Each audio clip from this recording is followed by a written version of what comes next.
Hello everyone, I'm Chris Kapches, President of Chestnut Park Real Estate, and this is your February 2021 market report. I say February, but I'm not sure that it's really February because when I get into some of the data as to what happened in February, it doesn't feel like February. Actually, it feels like it's a very robust spring month as opposed to being the second month of the year, when normally on a cyclical basis the market starts much slower than we experienced this February.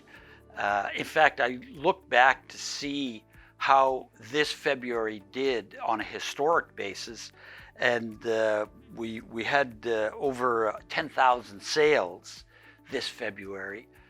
We didn't get anywhere close to that, and I won't even count 2020 because 2020 was such a peculiar year with the pandemic.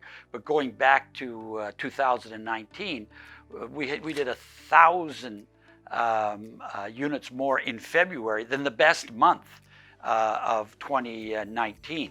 Just as a comparison to see how strong the month was.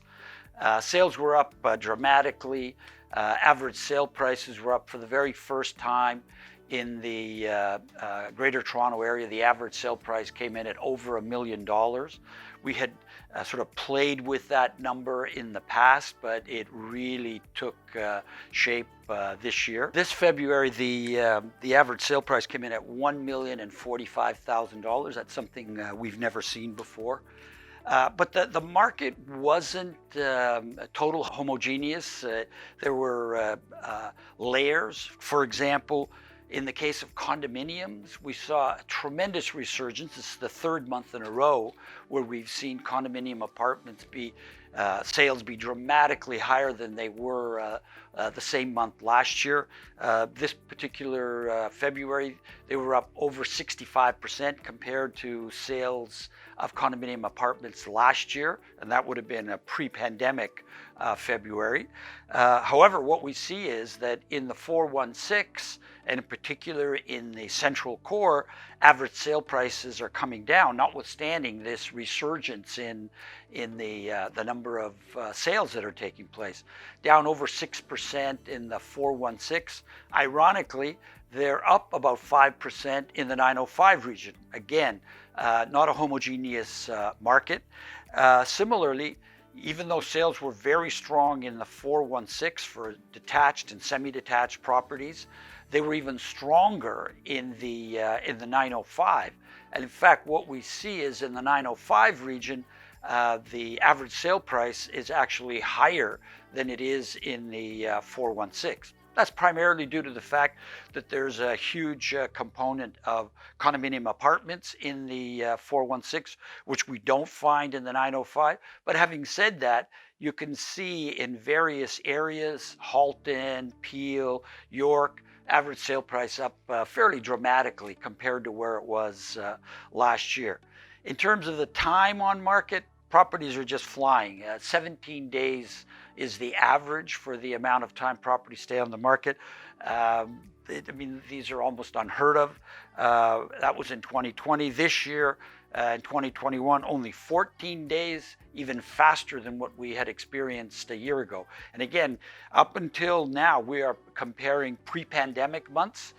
Next month, when we do our report, the March report, we'll have a partially pandemic component because it was around the middle of March when some of the lockdown measures came into play and there were closures. But we'll get into that when we do the report next month. The other thing that is well worth noting is the number of properties that sold having a sale price of greater than $2 million. 597 properties were sold in that category. If you haven't sort of looked at that category, that number might not mean anything in and of itself. But if you compare it to last year, there were only 266 properties that sold in that category. Again, a pre-pandemic comparison. And going back to 2019, 193. That was it. And yet this year, we're up to almost 600 properties in that category, namely $2 million or more. So we're seeing a resurgence in the higher end of the marketplace. We're seeing a resurgence in the condominium apartment sector, although we're seeing still a decline in average sale prices in that sector. Overall, though, the market is as strong as it ever has been, and that's primarily due to the fact that we continue to have historically low interest rates. We have very little inventory. Our inventory levels were still 1% lower at the end of February this year compared to February last year. And we all know that last year our inventory levels were almost reaching a critical point. So low interest rates, low inventory, huge demand, absolutely huge demand, all combining to just drive this market in a way that has never happened before.